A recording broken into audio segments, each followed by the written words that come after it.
mi primer trabajo científico conocí a Pierre Curie, físico francés con el que trabajé sobre el magnetismo. Inicialmente nuestra relación no fue romántica, pero el respeto, el cariño y la pasión que teníamos aquí dos y un colega nuestro, Luis Quevedo. En un estudio, decía, literado de esto, acerca de los trabajos del físico francés y occidental de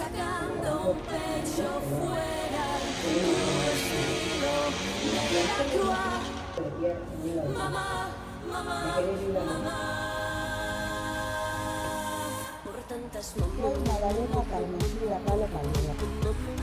Creé mi propio personaje, muy fuertemente rompedora y transgresora. Soy la luna de la baja de El examen estudios revistas electorales.